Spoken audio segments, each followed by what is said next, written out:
अब पूरे विश्व में तो घटनाएं हो ही रही हैं। ईरान इजराइल के बीच में टेंशन चल रही है, भारत पाकिस्तान के बीच में टेंशन रही, एयर क्रैश हो गया, उसके बाद जो तमाम एयर इंडिया की फ्लाइट्स हैं उसमें कुछ ना कुछ गड़बड़े आ रही हैं, किसी को पोस्टपोन किया जा रहा है, किसी को मिडवे से वापस भेजा जा रहा है।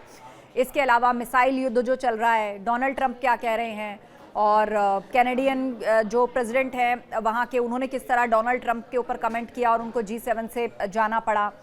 तो रशिया है, चाइना है, वो ईरान के लिए सॉफ्टर साइड रखते हैं, इजराइल और ईरान के बीच में भयंकर जो है वो युद्ध छिड़ा हुआ है। तो ये जो सारी परिस्थितियां देश और दुनिया में बन रही है, लेकिन उसके साथ साथ कुछ सामाजिक घटनाएं भी ऐसी हो रही हैं जिस पर लोग बात कर रहे हैं। अब देखिए, मध्य प्रदेश में जो सोनम का जो केस हुआ कि किस तरह उसने अपने पति को हनीमून पर ले जाकर के मार दिया। उससे पहले यूपी के मेरठ में एक केस हुआ था जहां पर अपने प्रेमी के साथ मिलकर पति के टुकड़े करके उसको नीले ड्रम में डाल दिया गया था।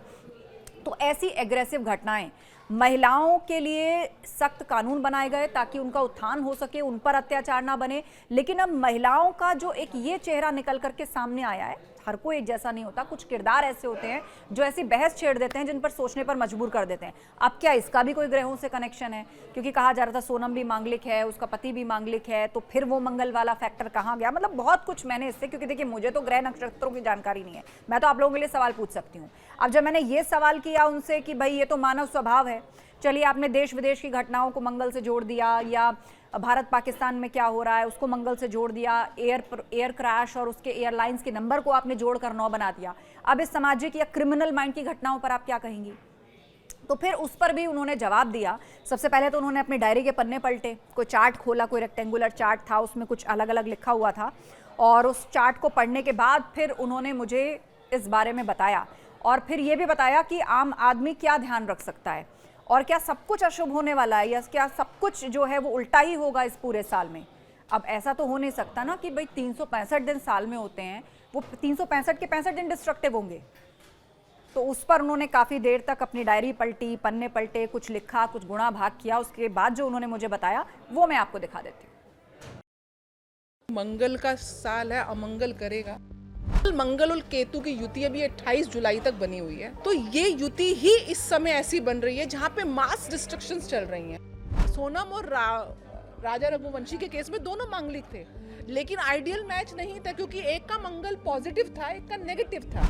I am openly saying on the planetary position कि देयर आर पॉसिबिलिटीज कि हमारे एयर स्पेस में कुछ ना कुछ चीजें सैबोटाज की गई हैं इस तरीके की मास डिस्ट्रक्शंस के लिए। नमस्कार, मैं हूं आपके साथ आस्था कौशिक।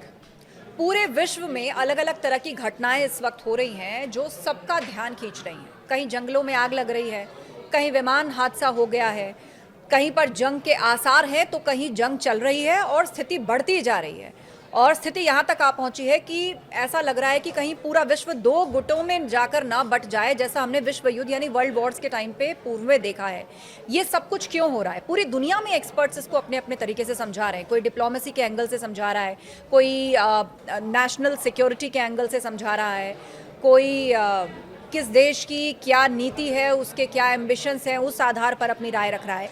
तो ऐसे में जब अलग अलग क्षेत्रों की बात होती है तो भारत के अंदर स्टार्स को पढ़ना, ज्योतिषीय विद्या, वो क्या कह रहे हैं, उसके भी आकलन सामने आते हैं। और इस वक्त चर्चा के लिए मेरे साथ एक ऐसी ही मेहमान है। हमारे साथ नीति शर्मा जी हैं, मशहूर ज्योतिषाचार्य हैं और वास्तु एक्सपर्ट है। बहुत स्वागत है नीति जी आपका। नीति जी, अब जब ग्रहों की और स्टार्स की मैं बात कर रही हूँ, ऑफ कोर्स आपके पास उस आधार पर बहुत सारे कारण होंगे, लेकिन आज जो हम चर्चा करने जा रहे हैं कि ये विश्व में इतनी अशांति का माहौल क्यों है, इतनी बड़ी बड़ी घटनाएं क्यों हो रही हैं, तो बहुत सारे साइंटिफिक काउंटर्स भी, जाहिर सी बात है, क्योंकि हमारे जो दर्शक हैं वो ये भी जानना चाहेंगे कि ये ज्योतिष एक्सप्लेन तो कर देते हैं कि ये घटना उस वजह से हुई, ये इस चीज का साल है, वो घटना उस वजह से हुई। इस घटना को होने से पहले कोई संकेत क्यों नहीं देता? पहले ही सब क्यों नहीं पता लग जाता अगर ये सब सच है तो? देखिए, ज्योतिष का काम क्या है? ज्योतिष का काम है आपको ग्रहों की चाल बताना और उसके प्रभाव बताना। पहले से बता देना, मेरे ख्याल से ये वर्ष 2025 जब से प्रारंभ हुआ है और अनगिनत ज्योतिष शोज टेलीविजन चैनल्स पे और सोशल मीडियाज पे आ चुके हैं। न्यूमरोलॉजी के हिसाब से भी समस्त ज्योतिष ऑन एन एवरेज 9 on 10 ज्योतिष यही बोल रहे हैं कि मंगल का साल है, अमंगल करेगा। और प्रॉपर डेट्स भी अनाउंस करी गई हैं। मैंने खुद कितने चैनल्स में इवन ऑपरेशन सिंदूर की डेट कब पॉसिबिलिटी है वो हमने इसको अनाउंस किया था। तो ऐसा नहीं है कि ज्योतिषी पहले से आपको बताते नहीं हैं, लेकिन बहुत प्रिसाइज बताना, कई बार इतना एक्यूरेट बताना हम लोगों का भी एक लिमिट है।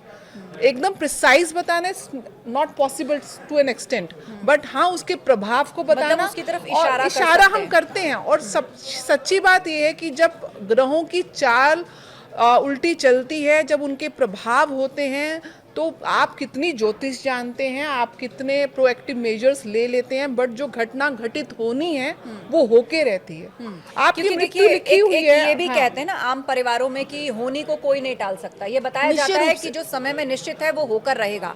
तो ऐसे में जब आप लोग रेमेडी बताते हैं तो फिर उसका क्या फायदा? हाँ, जो ये होना है यही वो तो बता होकर रहेगा। दो चीजें होती है। एक तो आपकी मृत्यु निश्चित है, तो कोई ना कोई कारण बनेगा, आपकी मृत्यु घटित होगी। एक आपको मृत्यु तुल्य कष्ट आना निश्चित है। आप उस समय ज्योतिष की जो गाइडेंस है या प्रोएक्टिवली हम जो प्रिडिक्शंस करते हैं, तब अगर आप कुछ स्पेशल मेजर्स ले लेते हैं उन प्लैनेट से संबंधित, तो आपको वो कष्ट आने की जो संभावनाएं हैं वो कम हो जाती हैं, या उस कष्ट की इंटेंसिटी जो है, सिवियरिटी है, वो कम हो जाती है।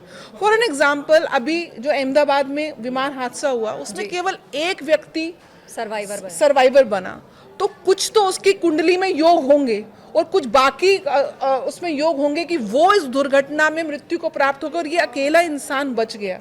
तो कहीं ना कहीं जब आपको जीवन भगवान ने देना होता है तो वो किसी भी परिस्थिति में, विकट परिस्थिति में देता है। ठीक है। और मैं अगर उस जीवन सर्वाइवर आपका पर जाना आऊंगी होता है तो आपका और जाता है। जी जी, मैं उस एयर इंडिया की घटना पर आऊंगी, लेकिन शुरू से शुरू करते हैं। अब मैं सुन रही हूँ 2025 को लेकर जो बहुत सारे ज्योतिषाचार्य हैं वो लगातार कह रहे थे कि भाई इस साल में बड़ी बड़ी घटनाएं होंगी, आपदाएं आ सकती हैं और भी बहुत सारी चीजें जो आप हमें बताएंगी। तो सबसे पहले मुझे बताइए कि आप इसका कारण क्या एक्सप्लेन करेंगे कि ये सब क्यों हो रहा है? आप भारत की बात लीजिए, कुंभ में भगदड़ हो गई, उसके बाद आप देखिए पहलगाम में कितना बड़ा हमला टूरिस्ट पर हो गया, एयर इंडिया की फ्लाइट क्रैश हो गई, उससे पहले आरसीबी की जो परेड थी बेंगलुरु में, वहां पर भगदड़ हो गई। तो ये सब क्यों हो रहा है? देखिए, मंगल जो है अभी जिस समय इवन ऑपरेशन सिंदूर हुआ और जिस समय ये भगदड़ हुई, जहाँ पे मास डिस्ट्रक्शंस हुई, मंगल जो है बहुत एग्रेसिव प्लैनेट है, सबसे पहली बात। दूसरी बात कि ये जो वर्ष है मंगल को न्यूमरोलॉजिकली भी डिनोट कर रहा है। दूसरा, मंगल की अपनी स्थिति इन चंद महीनों में बहुत ज़्यादा, मैं कह सकती हूँ कि अशुभ अवस्था में है। ऐसा नहीं है, मंगल शुभकारक भी है। मंगल ज्योतिष में आपके करेज का, साहस का कारक है, आपके पराक्रम का, पुरुषार्थ का कारक है, आपके फिजिकल बीइंग का कारक है, आपकी स्ट्रेंथ का कारक है, कहीं ना कहीं सेनापति का कारक है, डिफेंस ये तो बहुत फोर्सेस। उच्च पद दिलाता है हाँ, लोगों को। मंगल प्रधानमंत्री हमने मोदी सुना जी है। की कुंडली में मंगल राशि ही उनकी लगन की राशि है, वृश्चिक राशि, और वहाँ पे मंगल स्वग्रही होकर रोचक पंच महापुरुष योग बना रहे हैं। तो प्रधानमंत्री मोदी जी के अगर आप नेतृत्व की क्षमता देखें तो उनमें जो साहस और डिसीजन मेकिंग और जो एग्रेसिवनेस, इवन सैन्य हमारी जो सुविधाएं हैं उसको एकदम से आगे बढ़ाना, तो कहीं ना कहीं वो मंगल का सकारात्मक प्रभाव है। तो मंगल 2025 आपके और हाथ ये में, मंगल जो आप कह रहे हैं, इनका जी। क्या कनेक्शन है और कैसे हाँ, है? मंगल 2025 में एक तो मंगल के अंक में आता है। मैं आपको एक और कोइंसिडेंस बताऊं, ये जो फ्लाइट जो AI 171 को अगर आप एड ऑन करेंगे 171, 1 + 7 + 1 9 अंक आता है। हाल ही में एक और फ्लाइट AI 180 का इमरजेंसी लैंडिंग हुई है, उसका भी टोटल 8 और 1 और 0 का टोटल जो ये आता है फ्लाइट 9 सैन अंक। फ्रांसिस्को से मुंबई आ रही थी और जी। इसको पायलट ने मिड में ही वापसी ले लिया जी। कि किसी टेक्निकल खराबी के कारण। उसके बाद AI 159 अहमदाबाद टू लंदन, ये आज ही की घटना है। हाँ। ये फ्लाइट्स दिल्ली से सही सलामत अहमदाबाद आती है और लंदन जाने से पहले इसमें ऐसी टेक्निकल फॉल्ट आई कि इसको रद्द ही कर दिया गया है। जी। AI 159 और जी। लोगों से कह दिया गया एयर इंडिया द्वारा कि आप अपना रिफंड ले लीजिए। अब आप इसको कैसे कनेक्ट करें? 171 171 और 180 159 159 का जो टोटल आता है डेट कम अप टू 6। मैंने एक चीज नोटिस करी है कि इंडिगो की जितनी भी फ्लाइट्स रहती हैं वो 6E उनका जो है इनिशियल नंबर रहता है। 6 जो है वीनस का नंबर ये है है। और E जो है 171, अल्फाबेटिक। इसको आप ऐड ऑन कर देंगे। ये एयर इंडिया के फ्लाइट नंबर्स हैं जिनके साथ हाल ही में घटना हुई। ये फ्लाइट तो पूरी तरह से क्रैश हो गई, जिसका जो सम है वो 9 आ रहा है। 180 ये सैन फ्रांसिस्को की फ्लाइट थी, मिड एयर प्रॉब्लम आई, इसको इमरजेंसी लैंड करना पड़ा, लोग बच गए, इसका समीशन 9 आ रहा है। 159 इसको तो रद्द ही कर दिया गया, ये भी एयर इंडिया की फ्लाइट थी, इसको आप जोड़ेंगे तो 1 + 5 = 6। ये तो 9 नहीं हुआ नीति जी। हाँ, ये 9 नहीं हुआ, 6 हुआ। इसमें सेविंग फैक्टर हमें वीनस का मिल गया, लेकिन आप जो 12 जून को जो हुई, तो 12 जून को 2025 को ऐड करेंगे, वो भी 9 आ रहा है। 1 + 2 + 6, जो 6 हमारा मंथ है, वो भी 9 का ही आ रहा है। तो आप ये चीज देखो, हमारा जो ऑपरेशन सिंदूर का जो हमने मेजर अटैक किया, वो एक दिन 6 और 7 की रात को किया। 7 अगेन केतु का नंबर है, 7 की सुबह ही माने जाएंगी, और दूसरा हुआ 9 तारीख को। तो आप देखिए कि मंगल का कितना सिग्निफिकेंट रोल है इस तरीके की मास डिस्ट्रक्शंस, वेदर आप डिफेंस फोर्सेस के पर्सपेक्टिव में देख रहे हैं या इस तरीके के हादसों के पर्सपेक्टिव में देख रहे हैं। लेकिन नीति जी, अब उसका आप कारण ये इतने है। नंबर्स आप बताएंगी तो जो हमारे दर्शक है बेचारे वो डर जाएंगे। हाँ। अब 9 नंबर से अब लोगों को लगेगा कि भैया मैं तो 9वें फ्लोर पे रहता हूँ, मैं कहाँ जाऊँ? हाँ, या मैं 9 नंबर की कैब में नहीं बैठने वाला। नहीं, ऐसा मैं नहीं तो है। 9 फ्लोर पे जाऊंगा ही नहीं। आस्था जी, अच्छा, ऐसा नहीं मेरी है। ट्रेन का टिकट में भी 9 आ रहा है, भाई मैं तो कैंसिल ही कर देता हूँ। बताइए दुनिया कैसे चलेगी? आस्था जी, ऐसा नहीं है कि एक नंबर का सिर्फ नकारात्मक ही प्रभाव है। ये केवल मंगल और केतु की युति अभी 28 जुलाई तक बनी हुई है, और जिनकी कुंडलियों में मंगल कहीं ना कहीं से प्रभावी हैं, क्योंकि इस समय मंगल की शनि के ऊपर भी अष्टम दृष्टि है। जो आप मास डिस्ट्रक्शंस कह रहे हैं, मासिस का कारक जो ग्रह वो शनि होता है, और अष्टम जो दृष्टि है वो मृत्यु की दृष्टि मानी जाती है, क्योंकि अष्टम भाव ज्योतिष कुंडली में मृत्यु का भाव होता है। लेकिन इसका मतलब ये नहीं कि आपको 9 अंक से दूर भागना है। आपको फॉर द टाइम बिंग 9 अंक को अवॉइड करना है। आप कोशिश करिए कि आप जिस दिन ट्रैवलिंग कर रहे हैं उस दिन ट्यूसडे या सैटरडेज को अवॉइड करिए। पर आपको अगर करना निश्चिंत ही है, क्योंकि आपको ज्यादातर जाना लोग ही है, भाई आप Saturday को रेगुलर मिला के ट्रैवलर चलते हैं, हैं आपका traveling में। काम ही बिजनेस का ऐसा है कि आपको रोज ट्रैवलिंग करनी है। तो ज्योतिष शास्त्र को देखिए, जिस प्रकार से एक वेदर फोरकास्ट होता है और आपको बताया जाता है कि आज बारिश होने वाली है, तो आप पहले से अपने पास छतरी लेके चलते हैं। ऐसे ज्योतिष शास्त्र में आजकल ऐप्स हैं आप लोगों के पास, आप पंचांग खोलिएगा, पंचांग में हर रोज दिशा शूल नाम का एक सिद्धांत है कि आपको कौन सी दिशा की तरफ यात्राएं आज के दिन करना वर्जित है। फॉर एन एग्जाम्पल, आज के दिन दिशा शूल जो है वो उत्तर दिशा की तरफ है। मतलब आज जिस तारीख में हम ये आज जिस तारीख में रिकॉर्ड कर रहे हैं। पॉडकास्ट कर, दिशा शूल का अर्थ ये है कि आपको उस पर्टिकुलर दिशा में, जिस दिन उस वार का शूल है दिशा का, उस दिशा में आपको ट्रेवल नहीं करना है। बट लेकिन फॉर इंस्टेंस आपको तो रोज ट्रेवल करना है, आपको रोज ऑफिस के लिए निकलना है, ऐसे लोग आपका ऑफिस है ही नॉर्थ डायरेक्शन की तरफ, तो दिशा शूल पहली बात तो एक ही दिन होगा जो नॉर्थ डायरेक्शन की तरफ होगा। उस दिन क्या करना चाहिए लोगों उस दिन आपको नॉर्थ के ठीक ऑपोजिट डायरेक्शन होती है साउथ। जब आप घर से निकले तो 10 कदम साउथ की तरफ निकल के फिर आप नॉर्थ की तरफ निकल सकते हैं। तो ये छोटा सा, बहुत छोटी सी रेमेडी है कि आप उस दिन चार्ट खोलें, पंचांग खोलें, जिस प्रकार से आप रोज सुबह आप वेदर फोरकास्ट देखते हैं, आप अपने घड़ी में टाइम देखते हैं, ऐसे ही आप उस दिन का पंचांग देखिए कि आज के दिन दिशा शूल किस दिशा की तरफ है, और अगर आपकी यात्रा उस दिशा की तरफ उस दिन निश्चित है तो उसकी ऑपोजिट डायरेक्शन में आप 10 कदम निकल के और हनुमान जी का नाम निकल के, अभी एक मैं वीडियो देख रही थी, धीरेन्द्र शास्त्री जी फ्लाइट में हनुमान चालीसा का वाचन कर रहे थे, और उन्होंने तो कोई चौपाई भी बताई है कि जिसको डर लग रहा है वो फ्लाइट में बैठने से हाँ, पहले वो निश्चय रूप चौपाई से करे। हनुमान जी को पवन पुत्र की संज्ञा दी गई है। तो जितनी भी एयर हम ट्रैवलिंग करते हैं, वहाँ पे पवन का यानी कि वायु का विशेष रोल है। तो कहते हैं कि पवन पुत्र का नाम लेके अगर आप अपनी यात्रा, विशेष रूप से हवाई यात्रा से पहले अगर आप भगवान हनुमान जी का स्मरण करते हैं, पवन पुत्र का स्मरण करते हैं, ओम हं हनुमते नमः या हनुमान चालीसा का पाठ करते हैं, अगर कोई विशेष संकट आपके ऊपर आने वाला है, हम सब पे नहीं आएगा, लेकिन किसी की अगर मृत्यु तुल्य कष्ट लिखा है, किसी की मंगल की दशा अंतरदशा चल रही है, या शनि की 7.5 का प्रभाव चल रहा है, या कुछ सूक्ष्म दशाएं ऐसी आ रही हैं जो आपको कष्ट दे सकती हैं। देखिए, जीवन हम सबको एक दिन जाना है, कष्ट आते हैं जाते हैं, ये समय की गणना, काल गणना को हम नहीं रोक सकते हैं, लेकिन उसके जो प्रभाव हैं उनको हम, दुष्प्रभावों को कम कर सकते हैं। तो आप इस तरीके से हनुमान जी की उपासना करके जब आप घर से निकलते हैं, और पहला कदम हो सके आपकी जो नाड़ी चल रही है, आप इस तरीके से जब देखेंगे सीधी और लेफ्ट नाड़ी, चंद्र नाड़ी या सूर्य नाड़ी चल रही है, तो जोन सी भी नाड़ी आपकी चल रही है, मान लीजिए आपकी राइट श्वास चल रही है, तो दैट इज अ सूर्य नाड़ी।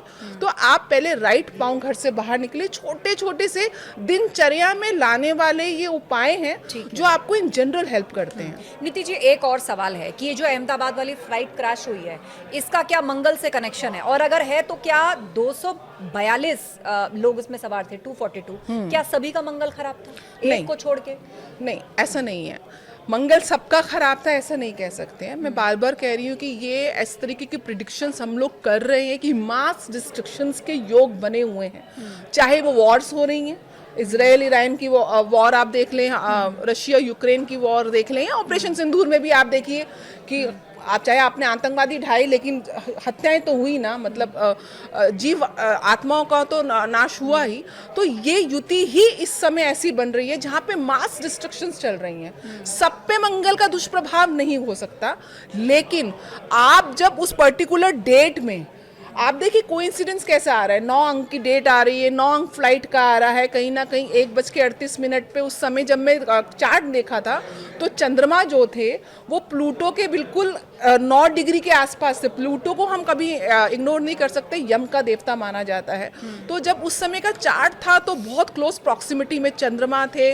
और दूसरी चीज भी, मैं बहुत दिनों से ये चीज मैं काफी चैनल्स में बोल रही हूँ कि जब से राहु का गोचर कुंभ राशि में हुआ है, कुंभ जो है वायु तत्व राशि है, Rahu all of a sudden, Rahu Ketu की प्रिडिक्शन करना किसी भी ज्योतिषाचार्य के लिए एग्जैक्ट प्रिडिक्शन करना इज नेक्स्ट टू इम्पॉसिबल, क्योंकि ये ग्रह ही ऐसे हैं जो अकस्मात एकदम all of a sudden hidden इनकी एनर्जीज होती हैं, ये एकदम से आके प्रभाव दिखाते हैं और एक्सप्लोसिव प्रभाव दिखाते हैं।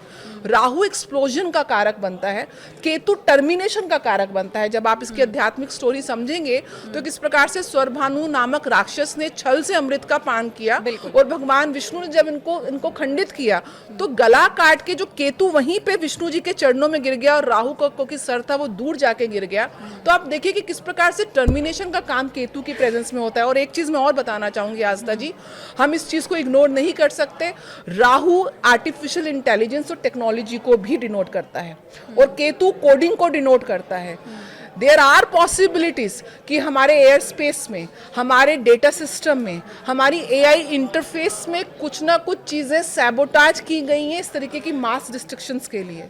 We can not ignore the आप ये पॉसिबिलिटी। कहना चाह रही हैं कि जो अहमदाबाद की फ्लाइट क्रैश हुई है उसमें कोई मैनुअल एरर नहीं था, बल्कि इसको करवाया गया भारत में भय फैलाने के लिए, ये संभावना हैक या डिकोडिंग जिसका आप जिक्र कर रही हैं। मैं इसलिए ये बात बोल रही हूँ क्योंकि मंगल और केतु और राहु का आमने सामने होना, पैरेलली गुरु का वक्री होना, गुरु एक सेविंग फैक्टर होता है देश की कुंडली में भी, और उस समय भारत की भी कुंडली में जो है इस समय धनु राशि एक्टिव हुई है डबल ट्रांजिट से, जो 8वें भाव की राशि है यानी कि मृत्यु भाव की राशि है। इसका असर क्या और ये गोचर बता रही हूँ, ये जो गोचर है ये सिंह राशि में हुआ है, अग्नि तत्व और सूर्य की राशि है, सत्ता की राशि है। तो अग्नि तत्व राशि में अग्नि के प्लैनेट का होना, कहीं ना कहीं केतु भी अग्नि का कारक है, तो बहुत ज्यादा ज्वलनशील प्लैनेट्स एक साथ एक तो हो गए। दूसरा राहु केतु में, क्योंकि मैं बोल रही हूँ कि एआई इंटरफेस और कोडिंग का इंटरफेस और मैकेनिकल इंजीनियरिंग टेक्निकल लाइन भी शनि और मंगल कहीं ना कहीं डिनोट करते हैं।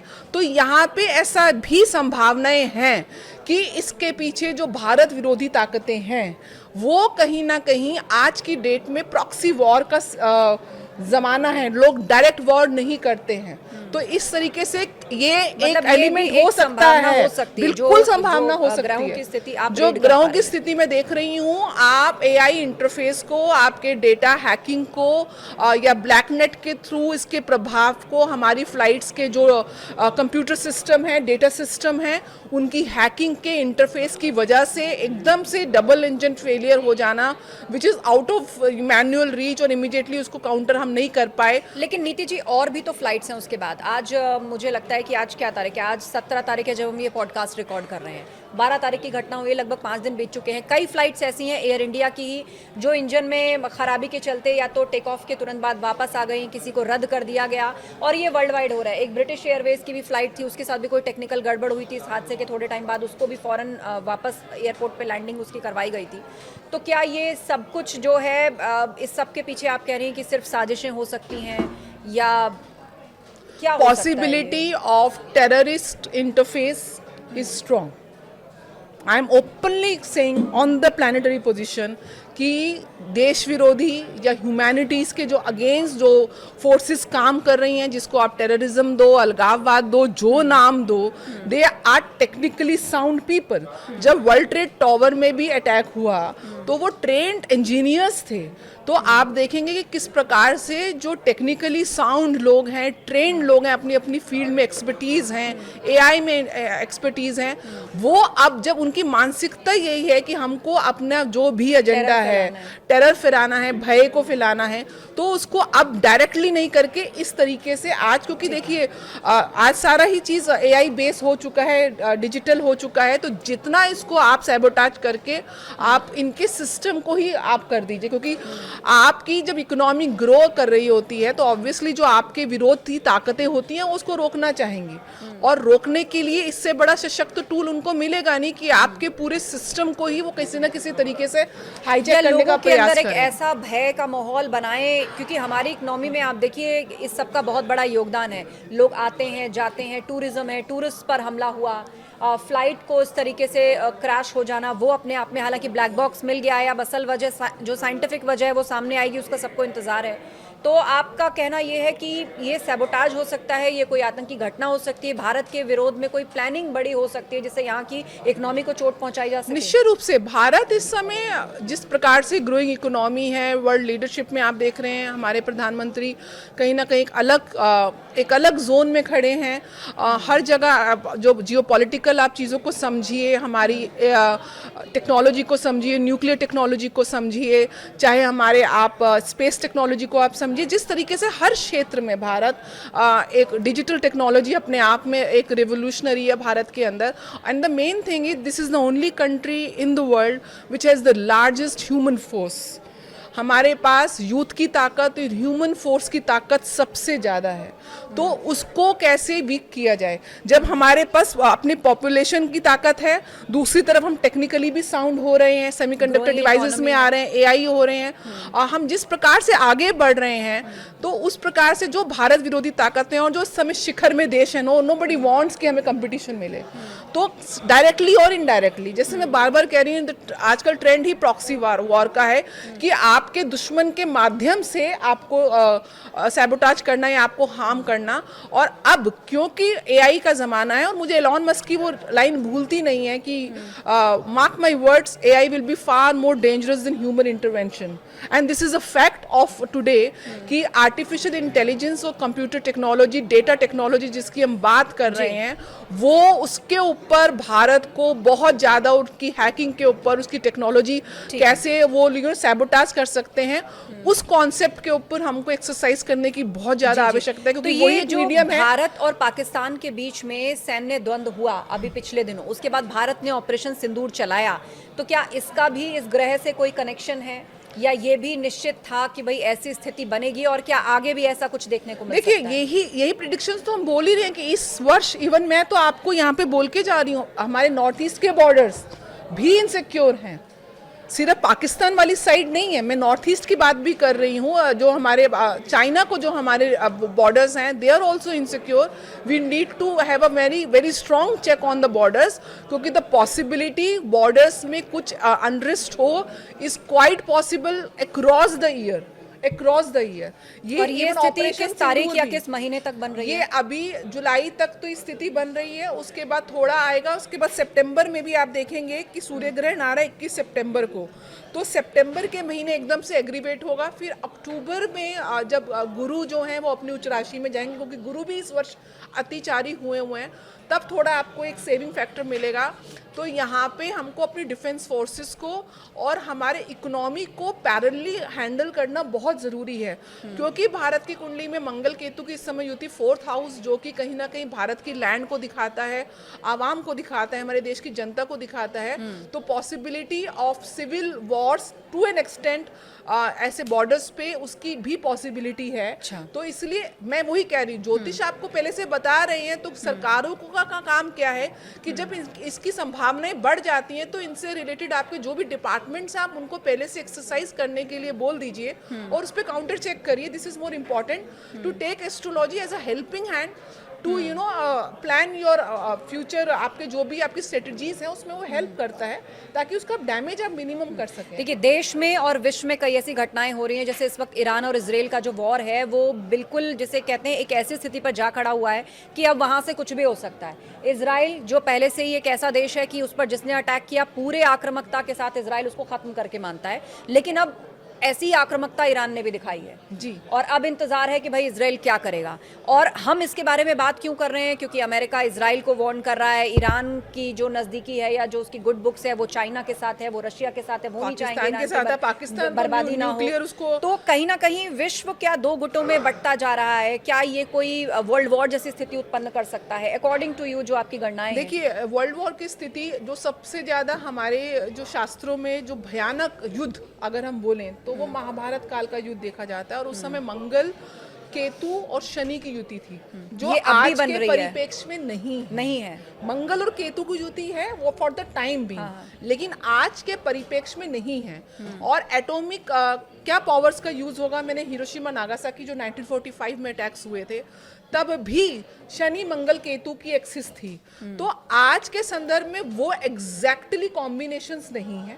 मतलब वो न्यूक्लियर लेवल तक आपको नहीं दिख रहा है? न्यूक्लियर लेवल तक सिर्फ थ्रेटनिंग होगी, प्रॉक्सी वॉर्स होंगी, एक दूसरे की पावर को ओवरशैडो करने का प्रयास होगा, उससे ज्यादा कुछ नहीं होगा। ट्रम्प जी तो वैसे ही पीस मेकर में। अच्छा, ट्रम्प जी की कुंडली क्या कहती है? अचानक से अजीब अजीब सी बातें वो करने लग गए हैं, पूरे वर्ल्ड में लोग उनको हल्के में ले रहे हैं। आज देखिए G7 में कैसी तस्वीर सामने आई जब कनाडा के राष्ट्राध्यक्ष ने उनको टोक दिया बोलते हुए डोनाल्ड ट्रंप को कि भाई मैं अध्यक्ष हूं G7 का, उस नाते मुझे मेरी बात रखने दीजिए। हाँ जी। और फिर डोनाल्ड ट्रंप इधर उधर हो गए।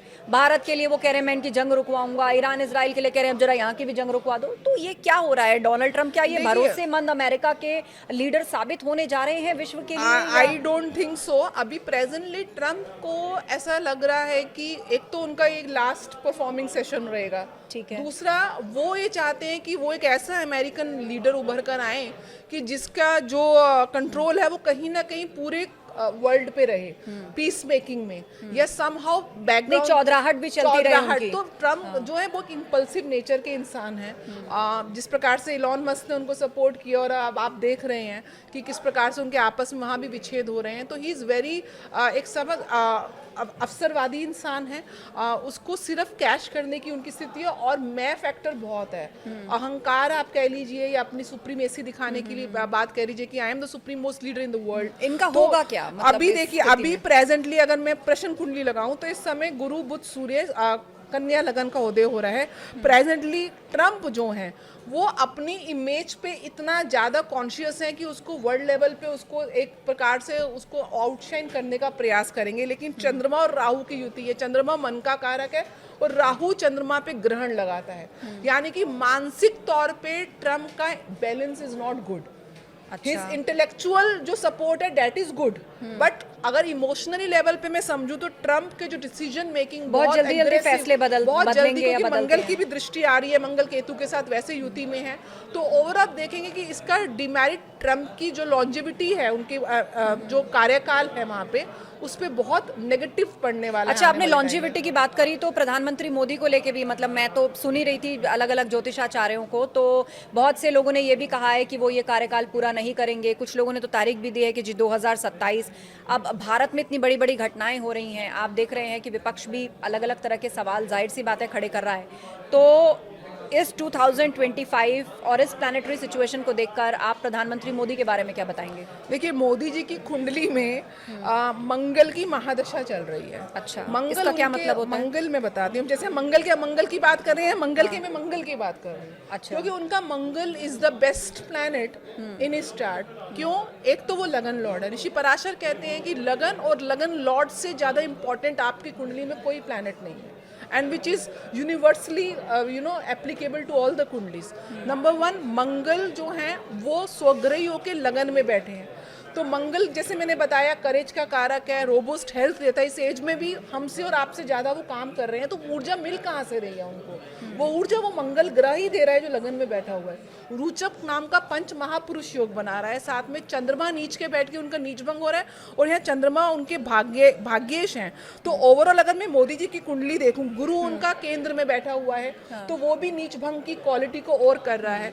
सूर्य और बुध की युति लाभ भाव में बनी हुई है, और केतु के साथ साथ है। केतु जहाँ पे डिस्ट्रक्टिव प्लैनेट है, केतु वहीं पे ही लिबरेशन का भी, मोक्ष का भी कारक है, कहीं ना कहीं आपको बहुत प्रिसाइज जो है इंटेलेक्चुअल देता तो है। 2025 में मोदी जी की कुंडली क्या कह रही है, ये जो 9 नंबर है या जिस मंगल का आप जिक्र कर रहे हैं? देखिए 2025 में तो मोदी जी कहीं कुछ भी नहीं जा रहे हैं। 2026 में 25 मई से लेके 20 अक्टूबर तक मंगल में केतु की अंतर्दशा जरूर आएगी। वो टाइम उनको थोड़ा अपनी हेल्थ का या जो उनके जो हेल्पिंग हैंड्स हैं उनके साथ उनका मतभेद हो सकता है, उनकी अपनी कोर टीम में डिस्टर्बेंस आ सकती है, कह सकते हैं उनका नेटवर्किंग सर्कल में, लेकिन वो सत्ता से जा रहे हैं। ऐसा योग मुझे 2029 तक नहीं दिख रहा। पूर्ण रूप से 2028 के एंड तक, मतलब नेक्स्ट कमिंग इलेक्शंस तक वो अपना पूरा पूर्ण काल करके जाएंगे। उनको कहीं से भी, मेरी जो ज्योतिषीय गणना है, मैं और किसी की बात नहीं कर सकती, ये कुंडली जहां तक मैं समझती हूँ काफी एक्यूरेट है। मोदी जी कहीं नहीं जा रहे हैं, वो सशक्त तरीके से देश को आगे बढ़ाएंगे। और आने वाले समय में मैं आपको ये और बता रही हूँ, भारत का स्वर्णिम काल प्रारंभ होने वाला है। अच्छा। और वो भी उसके पीछे भी ग्लोबल लीडर जैसा कुछ, या मतलब ग्लोबल लीडरशिप मौजूदा परिस्थिति से उबर जाएगा in terms of what I economy? see, what I in terms of economy, of course we are now the 4th largest economy of the world, but मुझे क्या लगता है आने वाले समय में, क्योंकि मंगल की महादशा भारत में प्रारंभ होने वाली है, मैं बार बार बोल रही हूँ, मंगल आपके सैन्य शक्तियों को दर्शाता है। आपकी जो डिफेंस फोर्सेस हैं, आप देखिएगा, चाहे लॉजिस्टिक है, चाहे डिफेंस फोर्सेस हैं, चाहे हमारे डिफेंस के इक्विपमेंट्स हैं, एक पीओके आ जाएगा भारत में, पीओके ऑपरेशन सिंदूर फिर चलेगा। Operation Sindoor is on hold, operation Sindoor फिर से एक्टिव होगा। और ये जो हवाई दुर्घटनाएं आ रही हैं, मुझे क्या लगता है कि कुछ ना कुछ जो टेररिस्ट हैं वो कुछ ना कुछ इनडायरेक्टली आपको हार्म करने का प्रयास करें, जो बाय द टाइम हमारी इंटेलिजेंस एजेंसी जब डिकोड करेंगी तो एक चीज तो मोदी जी ने क्लियर कर दी है कि any act of terror will be considered as an act of war if the act of terror is, अगर ये एस्टैब्लिश होता है, एस्टैब्लिश हो जाएगा, कोई सैबोटाज है, तो मतलब भारत छोड़ेगा नहीं। भारत नहीं छोड़ेगा। और इस वर्ष पीओके आने की संभावनाएं by the end of the year काफी हैं। दैट टू हम अटैक नहीं करेंगे पीओके पे, पीओके खुद ही विलय होगा। देखिए भारत तो बड़ी इंटरेस्टिंग बात है, इसलिए इंटरेस्टिंग मैं बता रही हूँ क्योंकि भारत जो है, दिस इज बिना सेना को मैं बता रही, मल्टी डायमेंशनल वॉर में हैं हम। डिफेंस फोर्सेस का एक्शन एक है, दूसरी तरफ जो इंडस वाटर ट्रीटी हमने उसको खत्म किया है, उसकी वजह से जो पाकिस्तान में पानी, बिजली, रोटी, जो इकोनॉमी का संकट आया हुआ है वो, क्योंकि देखिए वर्ल्ड बैंक से उनको फंडिंग मिल गई है लेकिन पानी नहीं मिला है। आप समझिए, और वो फंडिंग कहाँ जाएगी? वो फंडिंग पाकिस्तान के एक रिस्ट्रिक्टेड या आर्मी ऑपरेशंस में जाती है या टेररिस्ट ऑपरेशन में जाती है। लोगों तक, वहाँ की आवाम को उसकी फैसिलिटीज नहीं मिलती हैं। This is the reason Pakistan के अंदर जो सिविल वॉर्स की स्थिति है, बालूचिस्तान का आप हाल देख रहे हैं, सिंध का हाल देख रहे हैं, तो अंदर जो सिविल राइट्स होंगी, तो POK wants to be a part of India, लेकिन डिप्लोमेटिकली अभी इंडिया उसको उतना नहीं लेगा। रीजन बिहाइंड आपके ऊपर लाइबिलिटी भी बढ़ती है। बिल्कुल। और वहाँ की जो पॉपुलेशन है, जो हमने और जो जनरेशन है, वो बहुत ज्यादा पाकिस्तान के साथ प्रभाव में रही है। और जो पैरेलल जो हमने डेलीगेशंस भेजी हैं, भारत वो डिप्लोमेटिकली इसको पाकिस्तान के मुद्दे को हैंडल कर रहा है कि उसकी इकोनॉमिकली कमर तोड़े, उसकी सोशल कमर तोड़े, उसकी पॉलिटिकल स्ट्रेंथ को वीक करे, उसकी डिफेंस स्ट्रेंथ को वीक करे, और उसके जो असली एजेंडा है, जो टेररिज्म को वो जो उसने बेस बना रखा है, उसको वर्ल्ड फ्रंट पे लाए। तो कहीं ना कहीं वो diplomatically, we are in the state of war, but in a diplomatic, not only like through defence, सिर्फ वेपन से यहाँ नहीं हो रहा है। वॉर। अच्छा, ये जो हवा में दुर्घटनाएं हो रही हैं या हवा में एक्सप्लोजन हो रहे हैं, चाहे वो देश टू देश मिसाइलें जा रही हों, चाहे वो बॉम्ब जा रहे हो, ड्रोन जा रहे हो, या फिर विमान हादसे हो रहे हो, या होते होते रह जा रहे हो, तो क्या ये संकट सिर्फ हवा का संकट है या पानी का भी कोई संकट है? जल से भी कोई संकट आ सकता है, थल से भी कोई संकट आ सकता है। इस कैलकुलेशन के अकॉर्डिंग प्राकृतिक आपदाओं का ये वर्ष है, उसमें हम डिनाई नहीं करेंगे।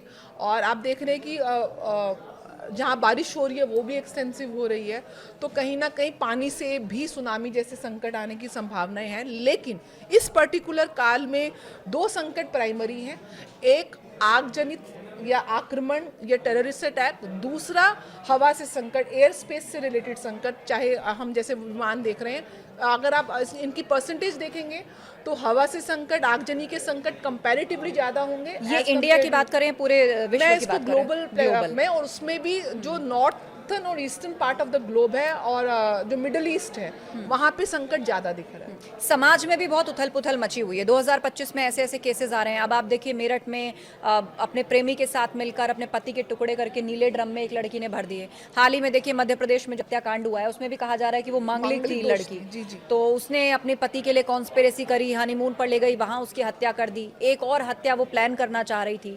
तो इसका भी कोई कनेक्शन है कि समाज में उथल पुथल, लोगों की मानसिकता और एक जो फीमेल का एग्रेशन है उसको लोग इंटरप्रेट कर रहे हैं कि भाई पहले तो विक्टिम थी, लॉज इनके फेवर में बन गए, स्ट्रॉन्ग लॉज, लेकिन आज देखिए इस तरह की भी घटनाएं हो रही हैं कि पुरुष मारे जा रहे हैं। देखिए बहुत ज़्यादा आप जेनरिक नहीं कर सकते हैं, हाँ, लेकिन हाँ महिलाओं का एक पीड़ा रही है ओवर द ईयर्स।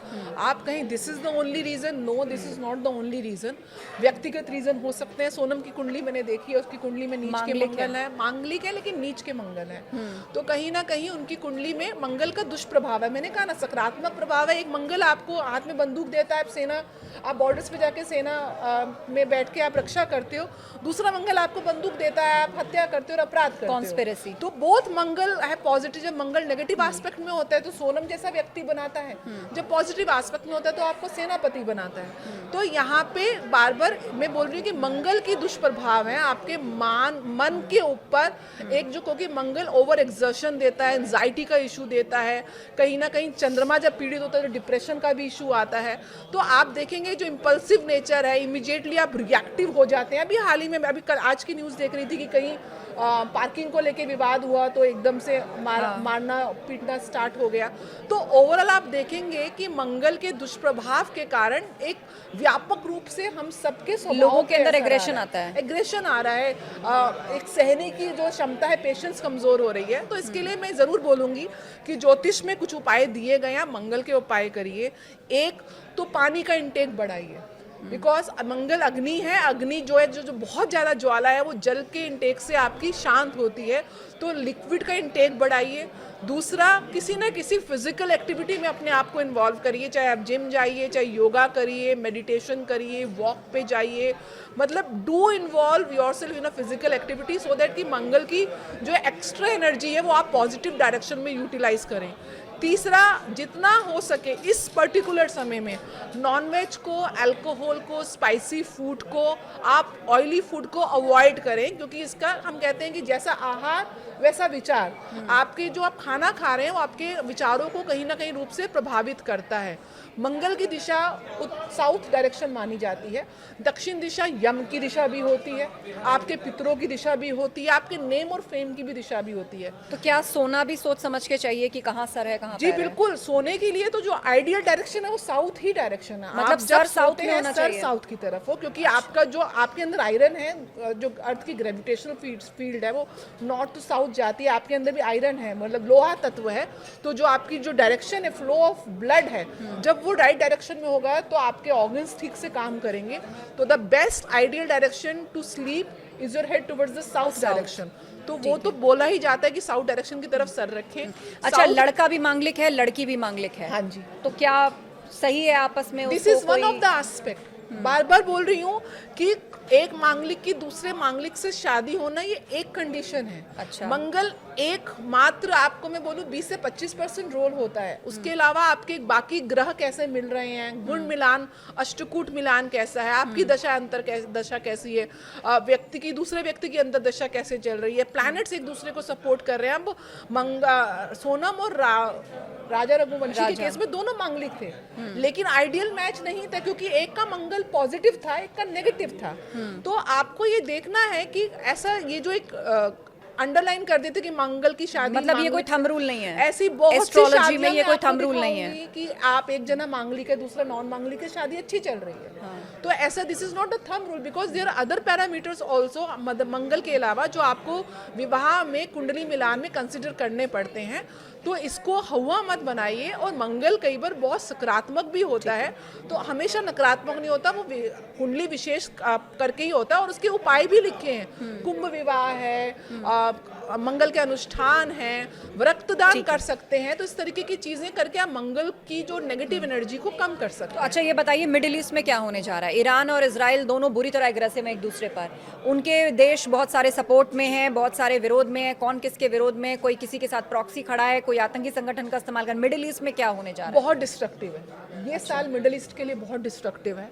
और ईरान की कंपैरेटिवली स्थिति कमजोर होगी एज कम्पेयर टू इजराइल। वो अलग चीज़ है कि इजराइल भी वॉर में बहुत ज़्यादा दिनों से है, उसको जो लॉसेस हो रहे हैं। बट अगर मैं लॉन्ग टर्म में देखूं तो ईरान के losses are comparatively more as compare to Israel. और मिडिल ईस्ट में अभी डिस्टर्बेंस आप समझ लीजिए, जुलाई का पूरा महीना एग्रेशन रहेगा, उसके बाद सितंबर में एक फेज आएगा, अगस्त में थोड़ा नॉर्मलाइज होगा, सितंबर में फिर एग्रीवेट होगा। तो overall this year middle east के लिए बहुत डिस्टर्बिंग है। वहाँ के लोगों को थोड़ा एहतियात बरतनी चाहिए। मतलब समझौते की उम्मीद आपको नहीं दिख जी रही है? नहीं, अभी ये वॉर सिचुएशन बढ़ेगी, इस वर्ष समझौते की कोई उम्मीद मेरे को नहीं दिख रही। ठीक है। अच्छा, एक आम आदमी क्या करे? अब जिन लोगों ने इस पॉडकास्ट को सुन लिया है वो ज़रूर उसमें आ गए होंगे कि भाई एक तो 2025 है, ये भी 9 है, और जिन जिन विमानों के साथ कुछ ना कुछ हो रहा है घटनाएं, वो भी 9 हैं, पूरे देश में अशांति है।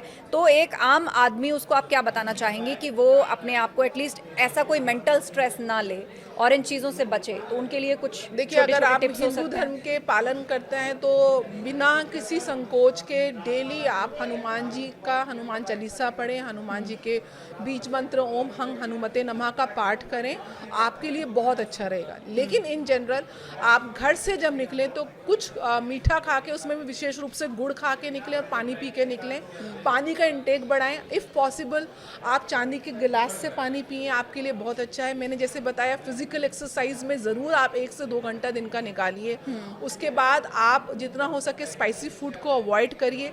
लाल चीज़ों का दान कर सकते हैं, लाल मसूर है, लाल कपड़े हैं मंदिर में, हनुमान जी को आप चोला चढ़ाएं और दिशाशूल का ध्यान रखें। घर से निकलते हुए भगवान का नाम लेके निकलें। ये छोटे छोटे अगर आप उपाय करते हैं तो मंगल के आप दुष्प्रभाव से बचें। और गुस्सा जब भी आए तो थोड़ी देर आप शांत हो जाइए, आप इमीडिएटली रिएक्ट मत करिए। ये समय आपके रिएक्शन के अगेंस्ट में जो एक्शन होगा वो 90% डिस्ट्रक्टिव होगा। तो प्रयास ये करें, सबके लिए है, ये ऑलमोस्ट इन जनरल है। तो फिर लोगों को तो अब ये भी चिंता सताएगी नीति जी कि भाई इस साल नौकरी में प्रमोशन होगा कि नहीं होगा, बिजनेस बढ़ेगा कि नहीं बढ़ेगा, प्रमोशन कैसे, या कोई नतीजा निकलेगा कि नहीं निकलेगा मेहनत का? प्रमोशन डिपेंड आपकी पर्सनल कुंडली, गुरु और बुध की स्थिति है। मंगल का नौकरी में प्रमोशन से इतना संबंध नहीं है जितना आपके नेचर को इम्पल्सिव और एग्रेसिव बनाने से संबंध है।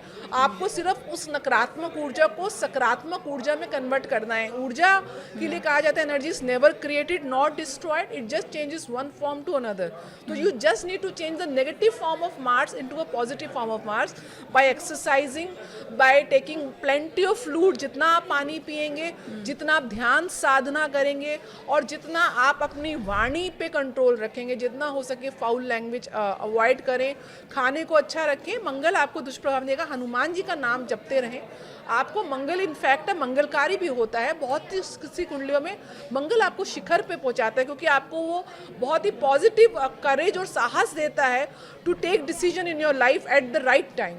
तो उसको उसी डायरेक्शन की तरफ आपको डाइवर्ट करने की आवश्यकता है। बिल्कुल। और मिला जुला के मुझे जो समझ में आ रहा है वो यही है कि भाई अनुशासन नहीं छोड़ना है, आपको थोड़ा सेल्फ कंट्रोल ज़्यादा रखना है, अनुशासन नहीं छोड़ना है। ये वैसे भी ओवरऑल हेल्थ के लिए अच्छा है और अननेसेसरी के स्ट्रेस को भी अवॉइड करने के लिए अच्छा है कि आप किसी ना किसी एक्टिविटी में अपने आप को इन्वॉल्व रखें। बहुत बहुत शुक्रिया नीति जी हमारे साथ इस चर्चा में शामिल होने के लिए।